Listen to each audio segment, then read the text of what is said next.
Hey everyone, let's ease those GTA 6 release date worries, reflecting on GTA 5's timeline. Marketing kicked off around August-October, giving us a year of monthly updates. So even if GTA 6 drops late 2025, we are in for a monthly dose of the news and excitement. Stay optimistic, news could start as early as March, with big reveals rolling out between May and July. Remember, it is all speculation until Rockstar launches the official campaign. Keep those fingers crossed and let the game buzz begin. Subscribe if you're sad that GTA 6 will release later next year. Thank you and let's go. And we're starting off with functioning gas stations. So from the alligator clip in a trailer, you can see there's two cars stopped at a gas pump and a lady near a truck appearing to fill it up.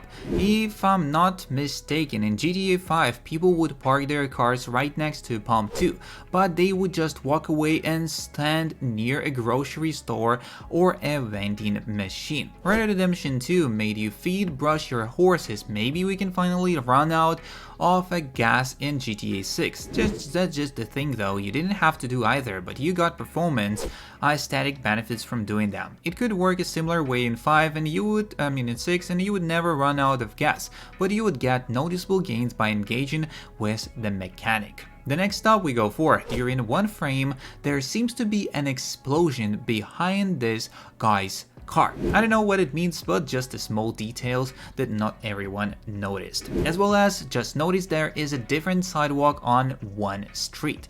And it says is that the crosswalk is based on the one near Jackson's Soul Food in Miami. Next stop, the DJ in the club may be Talkie Monster.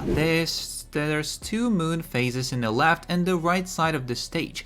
These phases are also seen as icons on her Instagram stories, and she's also a DJ featured on Third Colico, was one of her songs being present in GTA Online. On the Black episode and the CLR launch party, Sass Troxler mix. The club itself may be a possible parody of Club Space in Miami. Good eye, that looks like pretty spot on. Note that we are still catching details this long after the trailers dropped.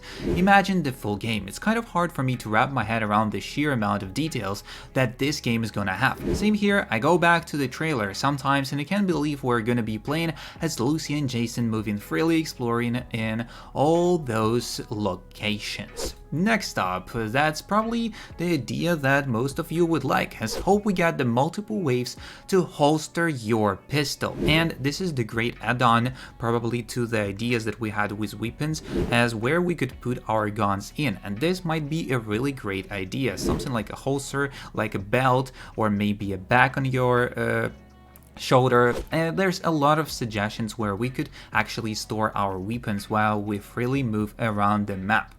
The veins in Jason's arm has to be the one of the most impressive details I've seen in a trailer by far. Can we just appreciate the detail and depth of the interior of the car as well? For real, GTA 5 details in the interior was much more bland. Correct me if I'm wrong, but I believe in GTA 5 there's only about 10 car interiors shared by over 400 vehicles. Same thing applies to engine exhaust sounds, and yeah, I think it's mainly because the first person wasn't a thing until the PS4 remaster. Next up, the 70% Enterable interiors claim might have some merit to it. So just to be clear, I don't think that 70% of the interiors will be in Enterable. However, with the help of AI, I could see a great deal of interiors, possibility more than we ever have seen before in any video game ever, being Enterable and lootable. Let me explain. So we've seen that there are interiors in assuming every building in GTA 6, but thus far we've assumed these are only parallax interiors, and I have no doubt that a lot of people interiors will not be enterable, but nevertheless, these are interiors that far exceed the fidelity and details from the games such as Spider-Man.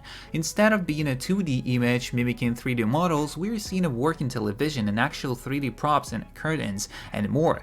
So these aren't just the parallax interiors, these are the interiors that have been made by AI. The patent from the Take-Two more or less confirms this. So what has me thinking that there will be a lot more explorable interiors than before. and is the scene in the trailer of the half-naked man watering his lawn. In the window, you can just make out what looks like a staircase that is maybe fully functional, and you can actually see through the house as there is the window in the other side, and this suggests that there are potentially real working interiors throughout the game world, hopefully much like Red Dead Redemption 2 with its lootable properties but on a much bigger scale. And not only this, but in the leaks I noticed in the clip of Jason walking down the street, there are buildings without any windows whatsoever. So this is to me implies that Rockstar had not finished the interiors during this stage of development and that they were working on something extremely complex and not seen before.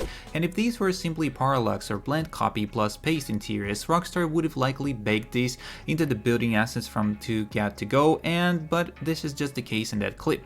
What do you guys think about this? I do hope they bring back the ability to break into houses as they did in GTA San Andreas and Red Dead Redemption 2, especially how they structured it in Red Dead. I loved robbing people's houses and then selling their stolen items for cash. I hope earning money will have a point in story mode. Basically, in all the previous Rockstar games, getting money was pointless. After the first 10 missions, you already had enough to buy everything and hustling, for it was really pointless. I hope in GTA 6 they will reduce payments from missions or give earnings and spending money more point and off the rent.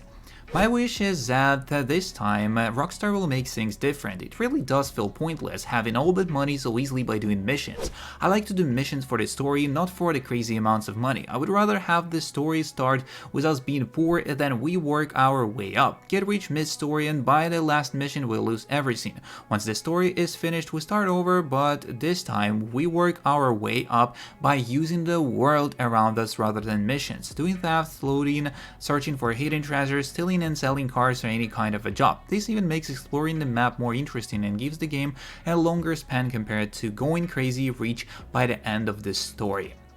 So, why a late 2025 release might not be as bad as many think. This is the main topic of today's video and let's go.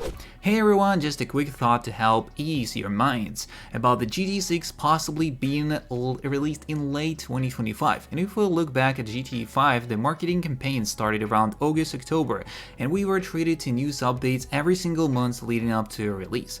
That's a year's worth of news and updates, so even if the worst case scenario happens for 6, we'll still have something new to talk about every month.